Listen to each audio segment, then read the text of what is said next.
우선 경고할게요. 우리 교회 성도분들은 알리셔야 됩니다. 제가 왜 이렇게 얘기를 하냐면, 우선은 이제 두 사람이 합의가 중요하겠죠. 뭐 둘 중 한 명이 이게 옳은 것 같아라고 하면서 일방적으로 아무리 옳은 사안일지라도 일방적으로 결정해서 선언하게 된다면 그건 두 사람 관계에 굉장히 큰 문제가 있기 때문에 우선 합의가 중요하겠죠. 근데 그럼에도 불구하고 선택하고 결정할 수 있다면 옳은 것은 알리는 게 맞다라고 생각을 합니다.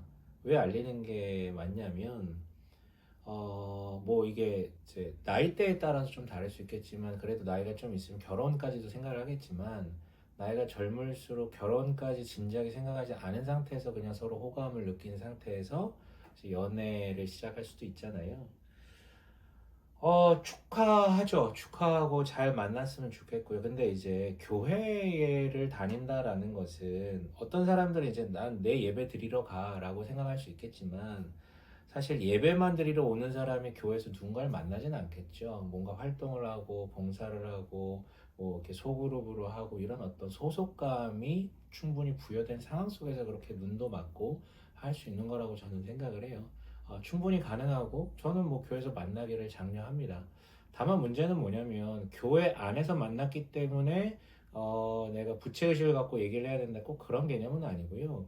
교회를 뭐라고 생각하시는지 잘 모르겠어요. 교회는 여러분들을 신앙적으로 지도하는 기관으로서 보고 계신다면 굳이 알리시지 않으셔도 됩니다. 다만 우리가 하나님 안에 한 몸이다라는 공동체 의식이 있다면 알리는 게 맞죠. 왠지 아세요? 둘이 사귀다가 잘 만나서 결혼까지 가면 당연히 너무나도 기쁘죠. 두 사람의 경사만이 아니라 공동체의 경사가 될 것입니다. 그리고 거기 그 자리에 이르기까지 중간에 뭐 싸우기도 하고 뭐 여러 가지 일들도 있겠지만 중간에 두 사람을 위해서 계속해서 기도하겠죠. 그리고 누군가 중재하겠죠. 이런 부분들이 계속해서 들어간단 말이에요. 단순하게 유치하게 니네 둘이 교회에서 만났으니까 니네는 당연히 알려야 돼. 뭐 이런 어떤 당위적인 게 아니라 그 과정 가운데 참여하는 부분들이 있단 말이에요. 공동체적으로. 근데 반대 상황도 마찬가지 아닐까요? 둘이 잘 만나다가 여러 가지 이유로 인해서 헤어질 수도 있습니다. 두 사람은 우리의 감정이 끝났으니까 헤어져. 끝. 뭐 이렇게 할 수 있겠죠. 근데 그렇게 끝나던가요? 교회에서 만나신 분들 중에 이렇게 잘 사귀다가 헤어졌는데 두 사람 다 아무 문제 없이 아무 일 없이 계속해서 다니는 경우 많이 보셨습니까?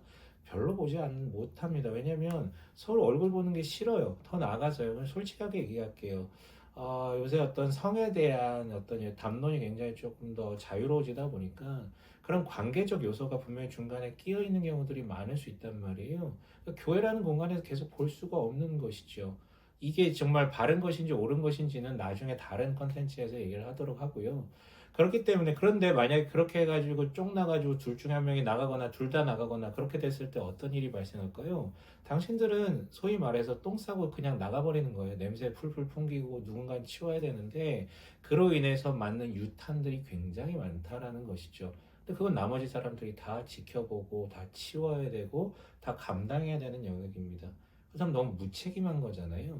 그렇기 때문에 최소한 우리 둘의 관계에 대해서 지지해주고 기도해주고 또 중재해줄 만한 제3자, 특히나 공신력이고 권위가 있는 목회자에게 그 부분에 대해서 얘기를 하는 거. 왜냐하면 목회자는 그 부분에 대해서 가장 크게 책임져야 되는 사람이거든요.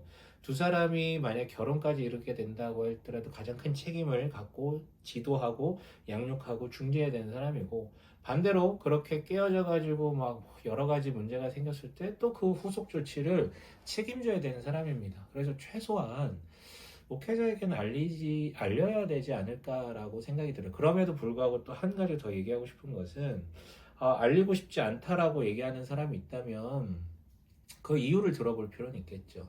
단지 너무 샤이해서 그리고 이거는 우리의 개인적 관계인데 남한테 알려지고 싶지 않다라는 것이라면 조금 시간을 두고 설득하는 것이 필요할 것 같습니다. 그러나 어떤 분들은요 상처 때문에 그런 경우도 있어요. 뭐냐면 자기는 정말 축복받고 싶어가지고 조심스럽게 얘기했는데 다음 주에 와봤더니 전교인이 다 알고 있어. 이게 나발을 불고 있는 거죠. 뭐 갑자기 뭐 광고 시간에 막 얘기를 하고 그러면 되게 상처될 수 있잖아요.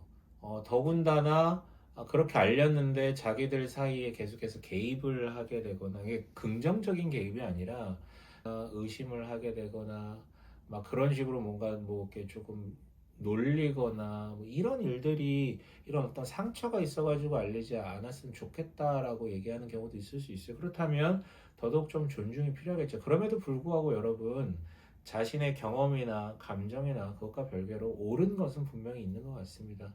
그런데 진짜 죄송하지만 본인이 다니고 있는 뭐 청년들이라면 뭐 담임 목사님은 아니겠지만 뭐 청년부 목사님이라든가 근데 이제 약간 신뢰하기가 좀 어려운 경우도 있을 수 있어요. 그렇다면 뭐 그럴 수 있습니다. 그러나 분명하게 그분을 통해서 신앙 지도를 계속해서 받고 있었고 좀 신뢰할 만하고 하다면 반드시 이 의견을 묻고 좀 하는 게 맞지 않을까라는 생각을 합니다.